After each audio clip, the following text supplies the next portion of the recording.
Hi, my name is Jamie and I love plants. Welcome back to my channel, or welcome if this is your first time here. I'm so happy to have you here, and I thought today I would share my favorite plants that are low maintenance, easy to take care of, and really kind of add to the vibe and decor in your home.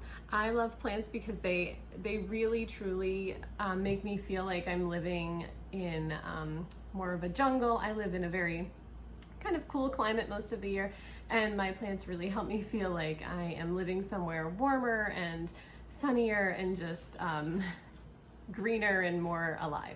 So today I'm going to share 5 plants with you that I have found are really easy to take care of, but also really brighten up my home. So here we go.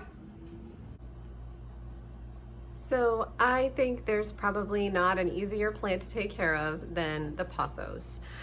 This one in particular is a golden pothos, but I have several varieties. This one is pretty huge. I'm going to show you, it's on top of this jelly cupboard that my father-in-law made for me, and it goes all the way down to the floor. Actually, this right here is another one next to it, but this one goes all the way down to my husband's backpack, but it almost touches the floor. So that's pretty high up. I would say this is probably 6.5 feet up here. And so it's trailing down to the floor. Right next to it, I have another pothos. This is a pothos Enjoy. I love this variegated pothos. I think it's so cute. The leaves are much smaller than the golden pothos, but they're that really pretty variegation, and I just love the way it grows. Right next to that, I have another pothos, and this is the Marble Queen pothos. It's got that really pretty variegation as well. I have all of these about 10 feet away from a really bright window, and I just keep them up here all the time. I water them about once a week, and they are super easy to care for, and look how pretty they are. And the thing about pothos is that it trails like crazy and really adds to that jungle vibe. Number 2 on my list is the goldfish plant. So I have a beautiful plant here. I love the leaves. I love how some are dark, some are lighter. The baby leaves tend to come in a little bit later, as you can see right there. And then I have another plant over here that's actually flowering. This one's a little leggier, but it's got some beautiful little goldfish flowers on it. I love plants that flower. So this one is just so cute because the flowers look like these tiny little goldfish, and they are adorable. So this plant I have in a window that gets morning light, so it's kind of an east facing window, not exactly east, but pretty close. And I water these about once a week as well. Most of my plants I have on about a weekly watering schedule, although in the summer they do need more water. So that's the goldfish plant, plant number 2. Plant number 3 is my Monstera Deliciosa. I bought this thing when it was probably about, I don't know, 1.5 feet tall. It wasn't very big. I bought it at a local garden center, and look at it now. I bought this maybe, I don't know, a year ago, maybe a year and a couple of months, and it is just flourishing. I have this right next to a very bright window. The window gets afternoon sun, so a good part of the day. I have several leaves with, I believe they're called fenestrations. They've got the splits in them because this is a split leaf philodendron. I love this plant for making my home look extra jungly. I definitely plan on picking up some more philodendrons because I love the way they add to the jungle vibe of a home.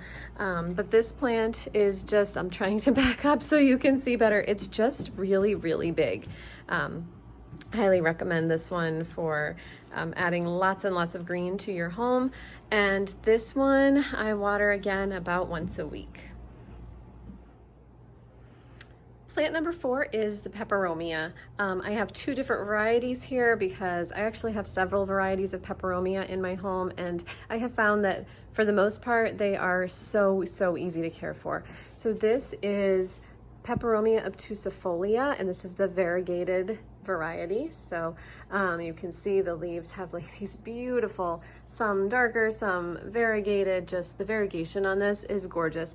This plant is also super, super easy to propagate. I have propagated this plant so many times. This is actually, I believe, not even the original plant. It's just grown like crazy from a cutting that I took from the original plant.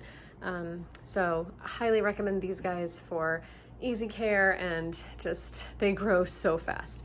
The one right next to it is another variety of Peperomia. This is Peperomia pixie. I'm not sure of the scientific name, but this one, I mean, you can see how big this plant is. It's really grown, and these again are super, super easy to propagate. I think Peperomia in general are pretty easy propagators, and this one is again, not the original plant. This is one that I took as a cutting, and it just grew like crazy.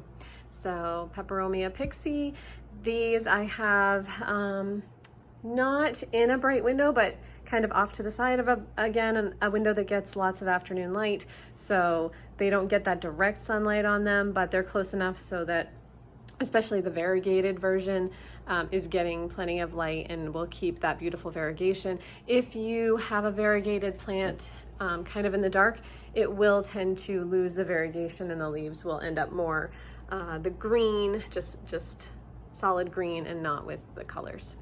So there's number 4, Peperomia.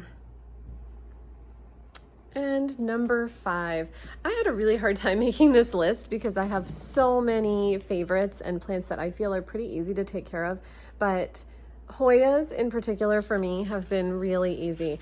I have noticed that they do really, really well so far in bright light in my home. This is a Hoya Carnosa Crimson Princess that I've had for a few years, and it has done amazingly well in this bright,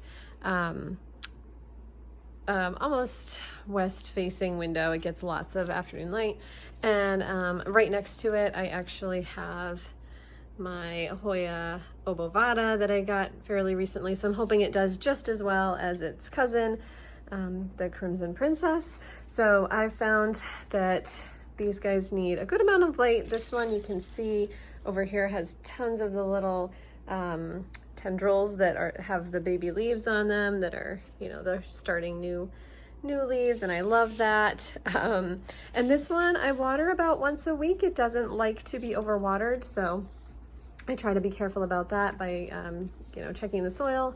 But anyway, Hoyas all versions so far I haven't had a problem with. Some of the thinner leaved versions I'm a little bit nervous to try because I'm not sure I'll do so well with them, but these have, you can see the leaves are nice and thick. They don't even really bend much when you try to bend them, and I tend to prefer leaves that are thicker because I feel like because they're that more succulent kind of leaf, they're not going to require as much water and therefore not as much attention, especially if you're going to have a lot of plants like I do. So thank you for watching my picks. I would love to know in the comments below what your favorite plants are that are easy care. I know we all have some favorites that maybe are a little bit more picky. These plants that I've chosen, I just feel like are easy enough for even a beginner to take care of. Although I will say my first goldfish plant I did kill. I think I forgot to water it, and I was in my early 20s with young children, and maybe that's why. So anyway, thanks for watching. Thanks for joining me. Eventually, one of these days, I will do a whole tour of all my houseplants, but for now, I hope you enjoyed those few, and I hope if you have them, you have fun taking care of them as well. Thanks for watching. Bye-bye.